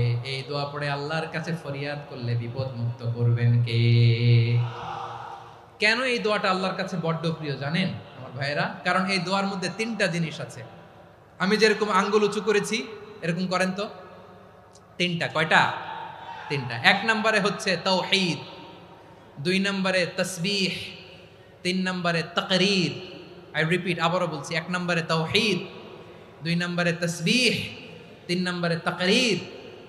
এ দোয়াটা আল্লাহর কাছে এত পছন্দনীয় কারণ এ দোয়ার প্রথম অংশে আছে তাওহীদ, আল্লাহর একত্ববাদের ঘোষণা। লা ইলাহা ইল্লা আনতা, ও আল্লাহ আপনি ছাড়া কোনো ইলাহ নাই, উপাস্য নাই। এই কথা বললে আল্লাহ বড্ড খুশি হয়ে যায়। সুবহানাল্লাহ পড়েন। এ দোয়ার দ্বিতীয় অংশে আছে তাসবিহ, মানে আল্লাহর প্রশংসা, প্রশংসা সূচক বাণী। সুবহানাক সুবহানাক সুবহানাক, ও আল্লাহ আমি আপনার পবিত্রতা ঘোষণা করছি। সুবহানাক, এই কথা শুনলেও আল্লাহ খুশি হয়ে যায়। সুবহানাল্লাহ পড়েন। এই দোয়ার তৃতীয় অংশে আছে তাকরীর। তাকরীর মানে পাপের স্বীকৃতি। তাকরীর মানে কি? তাকরীর মানে পাপের স্বীকৃতি। এই দোয়ার তৃতীয় অংশে আছে ইন্নী কুনতু মিনাল জালিমিন, ও আল্লাহ আমি জালিমদের অন্তর্ভুক্ত। আল্লাহ আল্লাহ আমি জালেম, আল্লাহ আমি ভুল করেছি, অন্যায় করেছি, আল্লাহ আমি জালেমদের অন্তর্ভুক্ত। এই পাপের স্বীকৃতি, অ্যাকনোলেজমেন্ট আল্লাহ বড্ড পছন্দ করে। যখন আল্লাহর কাছে আপনি ছোট হবেন, ছোট হতে হতে যত ছোট হবেন ওই দৃশ্যটা দেখতে আল্লাহ বড্ড পছন্দ করে। সুবহানাল্লাহ বলেন। 3 নম্বর অংশ ইন্নী কুনতু মিনাজ জালিমিন, আল্লাহ আমি জালেমদের অন্তর্ভুক্ত। সাইয়েদনা আদম আলাইহিস সালাম ভুল করে যখন নিষিদ্ধ গাছের ফুল খেয়ে ফেললেন, ফল খেয়ে ফেললেন, আল্লাহ বললেন আদম ক্ষমা পেতে চাইলে তুমি আর হাওয়া মিলে স্বীকৃতি দাও, পাপের স্বীকৃতি আর পড়ো রব্বানা যালামনা আনফুসানা ওয়া ইল্লাম তাগফির লানা ওয়া তারহামনা লানাকুনান্না মিনাল খাসিরিন। ও আল্লাহ আমি আদম আর হাওয়া যালামনা আনফুসানা, আমরা আমাদের নফসের উপর বড্ড জুলুম করেছি।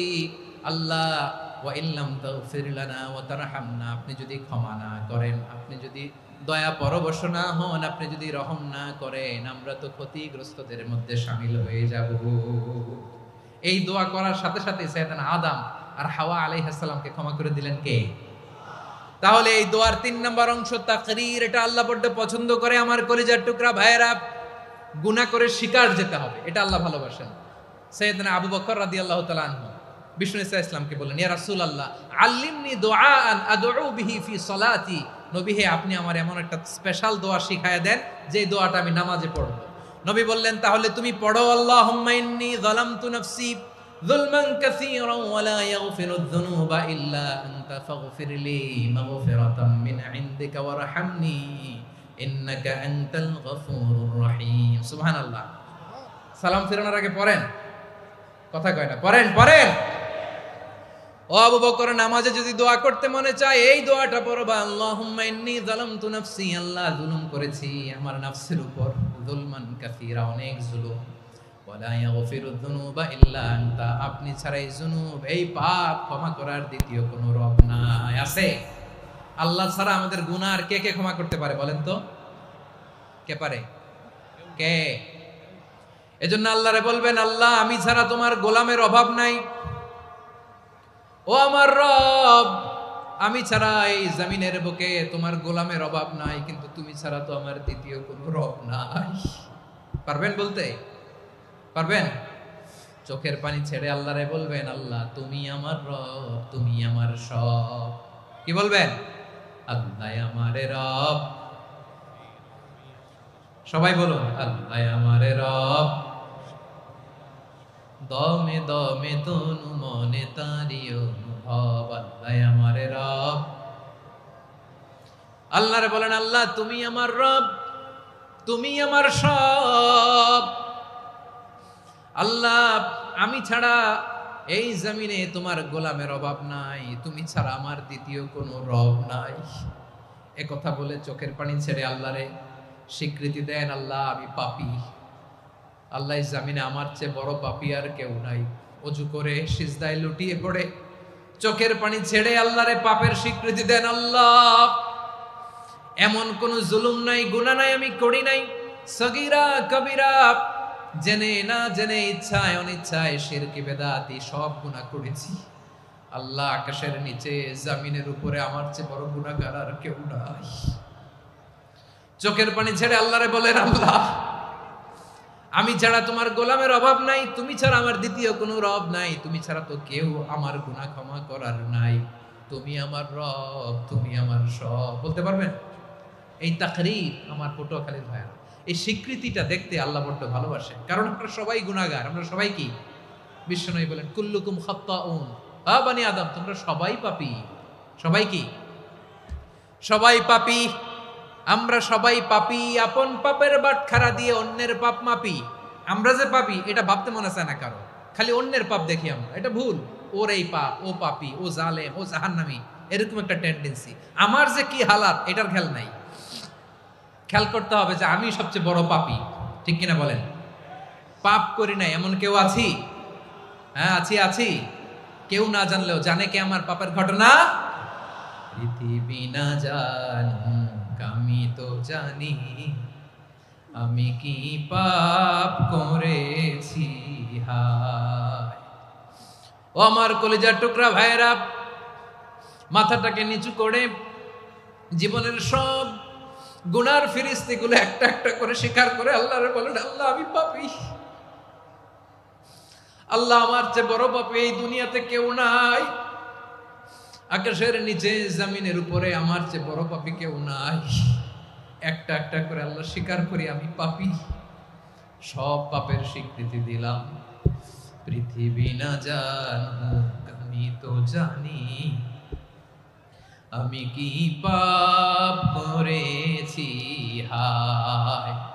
আমার পাপের করলে বিচার, বাঁচার আমার নাই উপায়। দয়াময় তুমি মাফ করো আমায়, মাফ করো আমায়। আল্লাহ তাআলা যদি দয়া করে আমাদেরকে মাফ না করে, আমাদের বাঁচার কোনো উপায় নাই। আপনি কি ভেবেছেন আপনার নামাজ দিয়ে আপনি জান্নাতে যাবেন? আপনি তাহাজ্জুদ গুজার, সেজদা দিতে দিতে কপালে দাগ ফেলেছেন, এটা আপনারা জান্নাতে নেবে না? আপনি এলাকার সবচেয়ে বড় হাতেম তাই দানশীল, এই দানের ভরসায় বসে আছেন, কশিন কালো না। আমাদের নামাজ, আমাদের রোজা, আমাদের ইবাদত, এগুলোকে মিজানের পাল্লায় উঠালে কোনো ওজনই হবে না। তবে আমাদের একটা কৌশল জানা আছে, আমরা আল্লাহর রহমতের ভিখারি। আমরা সেদিন আগেই গুনার স্বীকৃতি দিয়ে দেব। আমরা বলবো, আল্লাহ তুমি প্রশ্ন করার আগে তোমার একটা কথা বলি, আমারে কিছু জিজ্ঞেস করো না, আমি সব করেছি। এমন কোন পাপ নাই যে পাপ আমারে দিয়ে হয় নাই। তোমার রহমত দিয়ে তুমি জান্নাতে পাঠাবা, তোমার দয়ায় জান্নাতে যেতে চাই, আমল দিয়ে না। পারবেন বলতে? কিয়ামতের দিন আমরা বলবো, আল্লাহ আমার আমল দিয়ে জান্নাত চাই না, আমি তোমার দয়া দিয়ে জান্নাত চাই। তোমার দয়া ছাড়া আমার কোনো উপায় নাই। কারণ আল্লাহ যদি বিচার করে, বাঁচার কারো উপায় নাই। আল্লাহ যদি বলে ফেলেন তুই এটা করলি কেন, ওখানে গেলি কেন, কোরআনে 1000 বার নিষেধ করলাম তারপরেও এই পাপে জড়ালি কেন, এরকম প্রশ্ন ছুড়ে দিলে আমার উত্তর আছে? বাঁচার কোনো উপায় আছে? রোজ হাসরে হে আল্লাহ আমার করোনা বিচার, আল্লাহ করোনা বিচার। বিচার চাহি না তব দয়া চাই, এ গুনাহগার, আল্লাহ করোনা বিচার। আপনার আমল দিয়ে জান্নাতে যাবেন? কি দিয়ে যাবেন? আল্লাহর দয়া দিয়ে। আল্লাহর রহম আর দয়া ছাড়া কেউ জান্নাতের চেহারাও দেখতে পাবে না। আমার প্রিয় ভাইরা, এই দোয়া আল্লাহর কাছে পছন্দনীয় হওয়ার কারণ তিনটা। দোয়ার প্রথম অংশে আছে তাওহীদ, আল্লাহর একত্ববাদের ঘোষণা। এই দোয়ার দ্বিতীয় অংশ আছে তাসবিহ, আল্লাহর প্রশংসা সূচক বাণী। এই দোয়ার 3 নাম্বার অংশ পাপের স্বীকৃতি। তাহলে আমরা সবাই গুনাহগার। আমরা আল্লাহর কাছে পাপের স্বীকৃতি দিয়ে বলবো, ও আল্লাহ ইন্নী কুনতু মিনাজ জালিমিন, আমরা জুলুম করেছি, পাপ করেছি, অন্যায় করেছি, আল্লাহ বুঝতে পারি নাই, শয়তানের ওয়াসওয়াসায় পড়ে, বন্ধুর পাল্লায় পড়ে, নফসের খায়েশ মিটাতে যে আল্লাহ করে ফেলেছি। তুমি গুনাহ না মাফ না করলে আমাদের গুনাহ মাফ করার দ্বিতীয় কেউ নাই। ঠিক কিনা বলেন? এভাবে অনুতপ্ত হয়ে যদি আল্লাহর কাছে দোয়া করেন, দেয়ালে পিঠ থেকে গেছে, কোন রাস্তা নাই বের হওয়ার, ওই মুহূর্তেও আপনাকে বিপদ থেকে উদ্ধার করবে কে? বিশ্বনবী চরম বিপদে পড়লে 2টা দোয়া পড়তেন। প্রথম হলো এটা, লা ইলাহা ইল্লা আনতা সুবহানাকা ইন্নী কুনতু মিনাল জালিমিন। এই দোয়াটা আমরা বেশি বেশি পড়ব প্রিয় ভাইরা। রাজি আছেন? সবাই আওয়াজ করে পড়ুন ইনশাআল্লাহ। আমার প্রিয় ভাইয়েরা, বিপদে পড়লে বিশ্বনবী আরো একটা দোয়া পড়তেন, লা ইলাহা ইল্লাল্লাহুল আযীমুল হালিম, লা ইলাহা ইল্লাল্লাহু রাব্বুল আরশিল আযীম, লা ইলাহা ইল্লাল্লাহু রাব্বুস সামাওয়াতি ওয়াল আরদি ওয়া রাব্বুল আরশিল কারীম। এই যে বললাম, রেকর্ড হয়ে গেছে। এখন তো আর ইনস্ট্যান্ট মুখস্থ না হলো, পরে মুখস্থ করে নেবেন। আল্লাহ ছাড়া কোনো উপাস্য নাই, তিনি সুমহান, মহা সহিষ্ণু। আল্লাহ ছাড়া কোনো উপাস্য নাই, তিনি সুমহান, আরশের অধিপতি। আল্লাহ ছাড়া কোনো উপাস্য নাই, তিনি আকাশের মালিক, জমিনের মালিক, তিনি সুবিশাল আরশের অধিপতি। সুবহানাল্লাহ পড়েন। এই দোয়াটা কেউ যদি পড়ে যদি এর ওসিলা করে দোয়া করে, তাকে বিপদ থেকে মুক্তি দেয় কে? মনে থাকবে আপনাদের? তাহলে বিপদের প্রথম ধাক্কায় কি যেন পড়তে হয়? ইন্না লিল্লাহ। তারপরে কি বলে আল্লাহর কাছে নিজেকে সঁপে দিতে হয়? দেয়ালে পিঠ থেকে গেলে লা ইলাহা ইল্লা আনতা সুবহানাকা ইন্নী কুনতু মিনাজ জালিমিন। 2 নাম্বার হচ্ছে লা ইলাহা ইল্লাল্লাহুল আযীমুল হালিম, লা ইলাহা ইল্লাল্লাহু রাব্বুল আরশিল আযীম, লা ইলাহা ইল্লাল্লাহু রাব্বুস সামাওয়াতি ওয়াল আরদি ওয়া রাব্বুল আরশিল কারীম। মনে থাকবে? ইনশাআল্লাহ বলেন সবাই, আওয়াজ করে সবাই ইনশাআল্লাহ। অনেক সময় এমন হয়, হঠাৎ বিপদের সম্মুখীন হই আমরা, রেডি হয়ে বের হইছে অফিসে, হঠাৎ অ্যাক্সিডেন্টে পড়ে যাই, হঠাৎ পেটের ব্যথায় অজ্ঞান, এরকম হয় না? আপনাদের হয় না? বিষ্ণু ইসলাম বলেন, আকস্মিক দুর্ঘটনার বিপদ থেকে যদি কেউ বাঁচতে চায়, সকাল সন্ধ্যা যেন প্রত্যেকে এই দোয়াটা পড়ে। সকালে যদি 3 বার পড়ে, সন্ধ্যা পর্যন্ত হঠাৎ হঠাৎ বিপদ থেকে সে রক্ষা পাবে। To be protected from sudden calamity, sudden disaster, sudden calamity, হঠাৎ বিপদ, হঠাৎ ভয়ঙ্কর কোন আকস্মিক বিপদ থেকে আল্লাহ বাঁচায় দিবে। সকালে পড়লে সন্ধ্যা পর্যন্ত প্রোটেক্টেড, সন্ধ্যাবেলায় যদি 3 বার পরে সকাল পর্যন্ত প্রোটেক্টেড। সুবহানাল্লাহ পড়ে। দোয়াটা কি? দোয়াটা হচ্ছে বিসমিল্লাহিল্লাযী লা ইয়াদুররু মা'a ইসমিহি শাইউন ফিল আরদি ওয়ালা ফিস সামাই ওয়া হুয়াস সামিউল আলিম। ছোট না? অনেক ছোট, মুখস্থ করবেন। বিসমিল্লাহিল্লাযী লা ইয়াদুররু মা'a ইসমিহি শাইউন ফিল আরদি ওয়ালা ফিস সামা। ওই আল্লাহর নাম নিচ্ছি যে আল্লাহর নামের বরকতে আকাশ জমিনের কোনো কিছু কারো কোনো ক্ষতি সাধন করতে পারে না। তিনি সর্বশ্রোতা, সর্বজ্ঞ। সুবহানাল্লাহ পড়েন। পড়বেন এই দোয়াটা, বিসমিল্লাহিল্লাযী লা ইয়াদুররু মা'a ইসমিহি শাইউন ফিল আরদি ওয়ালা ফিস সামাই ওয়া হুয়াস সামিউল আলিম। ফজরের পরে 3 বার, মাগরিবের পরে 3 বার যদি কেউ পড়ে, প্রোটেক্টেড, যে কোনো হঠাৎ বিপদ থেকে প্রোটেক্টেড। প্রোটেক্ট করেন কে? ওই আল্লাহর নাম নিচ্ছি যে আল্লাহর নামের ওসিলায় আকাশ জমিনের কোনো কিছু কোনো ক্ষতি করতে পারে না। সুবহানাল্লাহ পড়েন। আচ্ছা, এবার আমাদের জীবনে দুশ্চিন্তা আছে না নাই বলেন? Tension, hyper tension, anxiety, depression, চিন্তা, টেনশন নাই এরকম কে কে আছে দেখি? হাত তোলেন। ওই যে হাত তুলছে এক আল্লাহর ওলি, ওই যে। টেনশন নাই তোমার? মাশাআল্লাহ। ও না বুঝে তুলছে, জোকের চোটে, জোশের ঠেলায় ধাক্কায় তুলে ফেলছে। সবার জীবনে টেনশন আছে না নাই? এই দুশ্চিন্তা, পেরেশানি, মারাত্মক পেরেশানি থেকে মুক্তি পাওয়ার জন্য বিষ্ণু ইসলাম 2টো দোয়া পড়তেন। কয়টা? অনেকগুলো পড়তেন। স্পেশাল 2টো দোয়া আজকে আপনাদের শিখায়া যাব। শুনবেন না? কষ্ট হচ্ছে? সংক্ষিপ্ত মুনাজাত দিয়ে দেই। ওরে আল্লাহ, আমি তো 9:30 ক্রস করে ফেলছি মাসুদ ভাই, খেয়াল করে নেই। আরো কয়েক মিনিট? ঠিক আছে, ঠিক আছে। পেরেশানিতে পড়লে, টেনশনে পড়লে এই দোয়াটা, প্রিয় ভাইরা, বিষ্ণু ইসলাম যখন খুব বিপদে পড়তেন, দুশ্চিন্তা ওনাকে ঘিরে ধরতো, উনি পড়তেন ইয়া হাইয়ু ইয়া কাইয়ুম বিরহমাতিকা আস্তাগীথ, ইয়া হাইয়ু ইয়া কাইয়ুম বিরহমাতিকা আস্তাগীথ, ইয়া হাইয়ু ইয়া কাইয়ুম, হে শাশ্বত অবিনশ্বর, হে চিরঞ্জীব, বিরহমাতিকা আস্তাগীথ, তোমার রহমতের উসিলায় তোমার কাছে ফরিয়াদ করি। এটা পড়তেন। আবার আরেক বর্ণনা এসেছে ইয়া হাইয়ু ইয়া কাইয়ুম বিরহমাতিকা আস্তাগীথ আসলিহ লি শা'নি কুল্লাহু ওয়ালা তাকিলনি ইলা নাফসি তারফাতা আইন। আসলিহ লি শা'নি কুল্লাহ, আল্লাহ আমার সবকিছু আপনি সেটেল করে দেন। আমাদের সব ঝামেলা সেটেল করে দিতে পারে কে? আমরা তো সেটেলমেন্টের জন্য এসপি সাহেবের কাছে যাই, ডিসি সাহেবের কাছে যাই, অমুক ভাইয়ের কাছে যাই, তমুক ভাইয়ের কাছে যাই। এই দোয়া পড়লে আরশের উপর থেকে আপনার ম্যাটার সেটেল করে দিবে কে? তাহলে পড়বেন ইয়া হাইয়ু, হে চিরঞ্জীব। হাইয়ু মানে চিরঞ্জীব, যিনি চিরকাল বেঁচে থাকবেন, মরবেন না। আল্লাহ মরবেন? তার কোনো লয় আছে? ক্ষয় আছে? সূরা রহমানে আল্লাহ বললেন কুল্লু মান আলাইহা ফানি ওয়া ইয়াবকা ওয়াজহু রাব্বিকা যুল জালালি ওয়াল ইকরাম ফাবিআইয়ি আলাই রাব্বিকুমা তুকাযিবান। জমিনে যা আছে সব ফান, ভ্যানিশ হয়ে যাবে, নিশ্চিহ্ন হয়ে যাবে, শেষ হয়ে যাবে, সব বিলুপ্ত হয়ে যাবে, একজন ছাড়া। জোরে বলেন তিনি কে?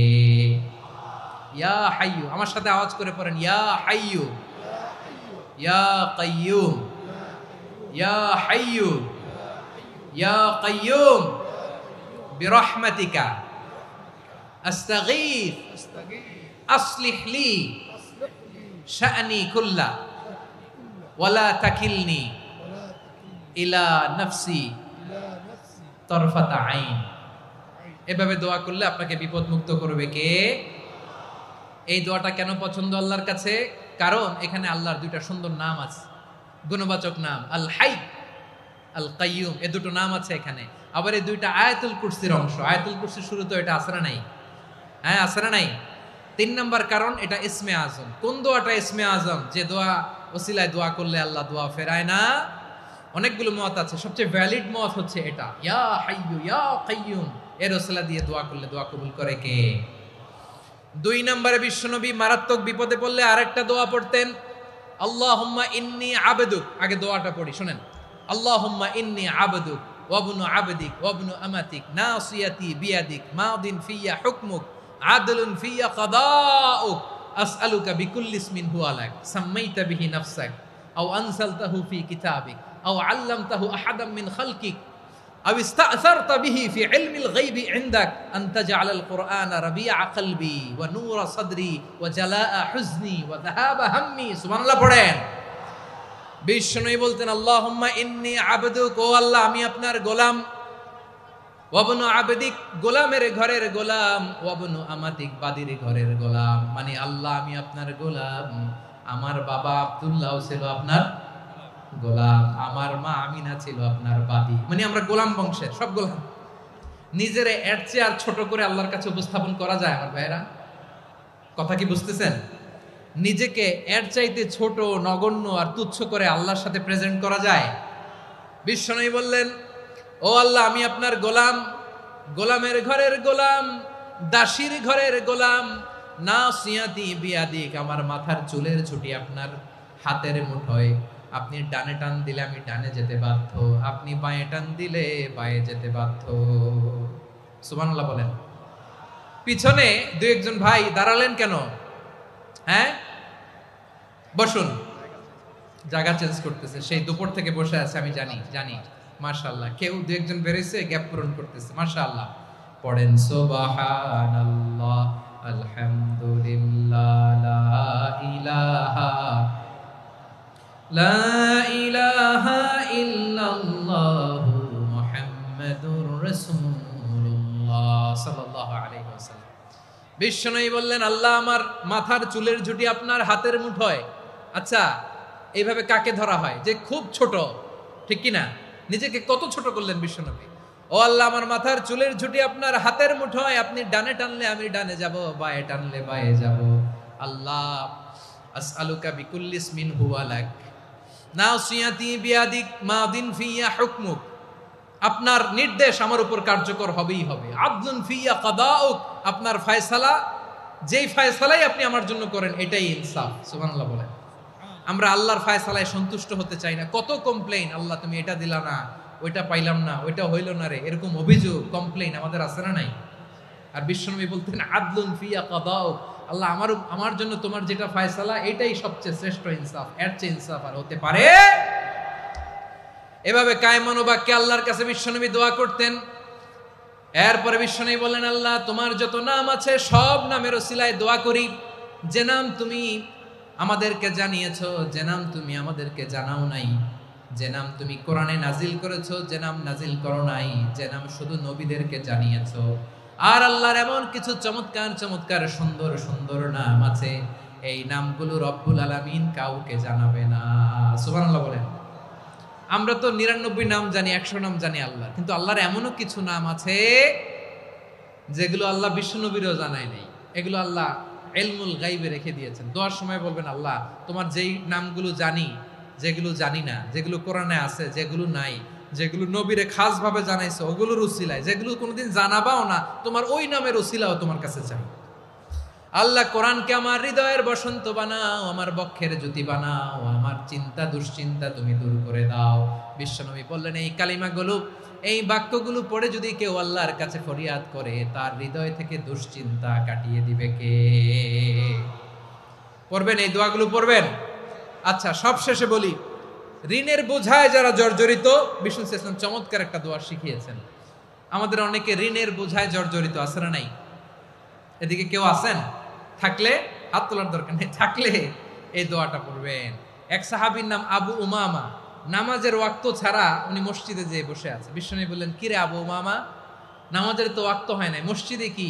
সাহাবী বলে, হুমুমুন লাজিমাতনি ওয়া দুয়ুন, নবী গো ঋণের বোঝায় এমন টেনশনে আছি, ঘরে থাকতে পারলাম না, মসজিদে চলে আসছে। বিশ্বনবী বলেন, আমি কি তোমার এমন একটা দোয়া শিখাবো যেটা পড়লে আল্লাহ তাআলা তোমার ঋণের বোঝা হালকা করে দিবেন?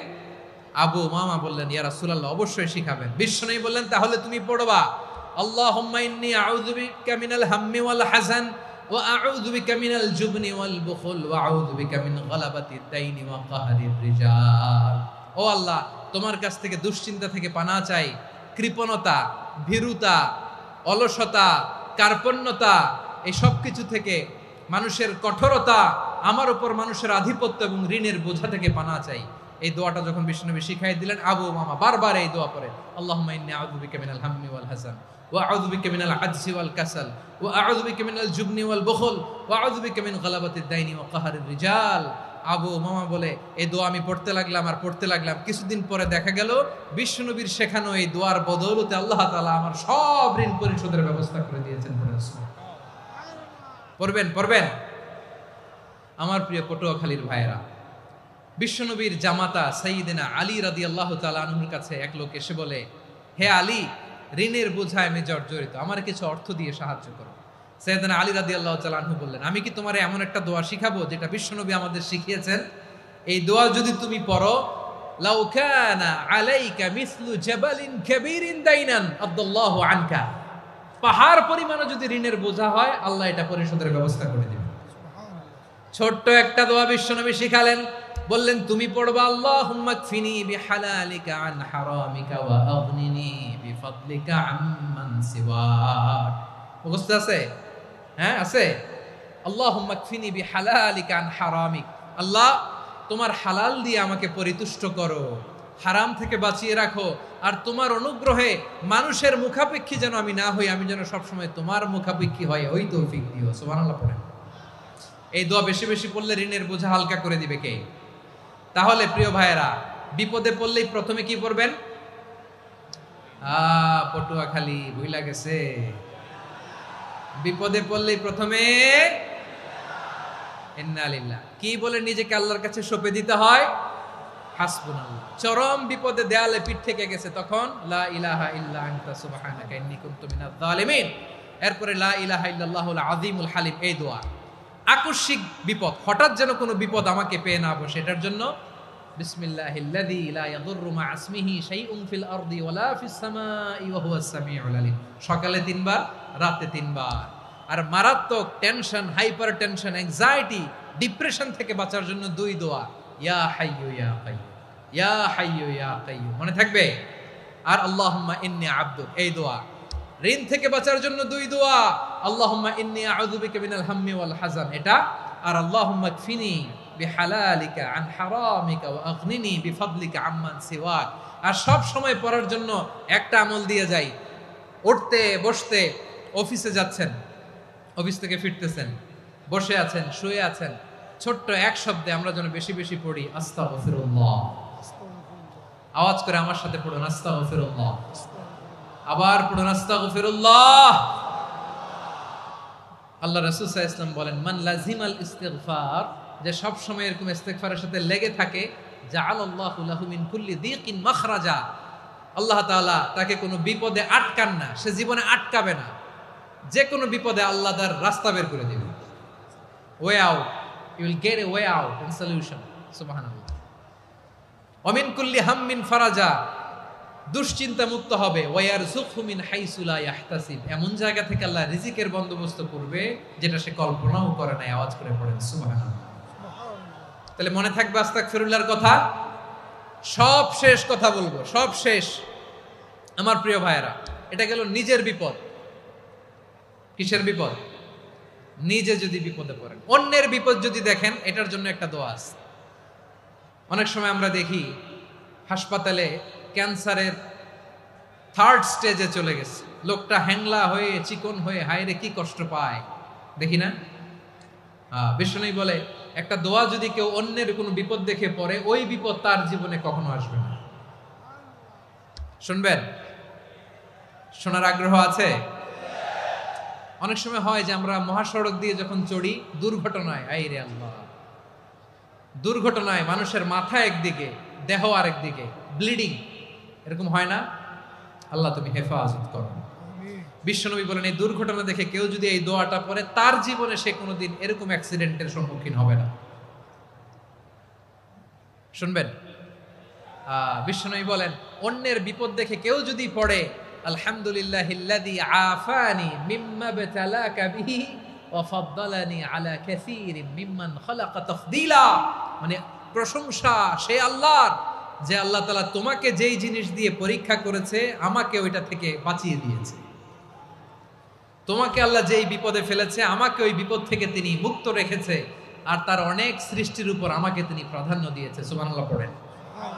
যে কোনো বিপদ, কারো ক্যান্সার দেখে যদি এই দোয়াটা আপনি বিশ্বাসের সাথে পড়েন, জীবনে কোনোদিন ক্যান্সার রোগে আক্রান্ত হবেন না। দুর্ঘটনা দেখে যদি পড়েন, ওই দুর্ঘটনা আপনাকে স্পর্শ করবে না। যে কোনো কারো বিপদ দেখে যদি কোনো বিশ্বাসী বান্দা এই দোয়া পড়ে, বিশ্বনবী বলেন লাম ইউসিবহু যালিকাল বালা, ওই বিপদ তাকে আর ধরবে না। উফিয়া মিনহু মিন যালিকাল বালা কাইনাম মা কান, সে যতদিন হায়াত পাবে কোনোদিন ওই বিপদ তাকে স্পর্শ করবে না। এই দোয়াটা পড়তে রাজি আছেন আমার প্রিয় ভাইরা? তাহলে পুরো আলোচনার সেন্ট্রাল থিম হচ্ছে আমাদের জীবনে বিপদ আসবে, কষ্ট আসবে, দুঃখ আসবে, কিন্তু বিপদে আপদে আমরা হাল ছেড়ে দিব না, হতাশ হব না। মুমিন হতাশ হয় না, নিরাশ হয় না, হাল ছেড়ে দেয় না। মুমিন ভরসা রাখে একজনের উপর। আওয়াজ করে বলুন, যিনি কে?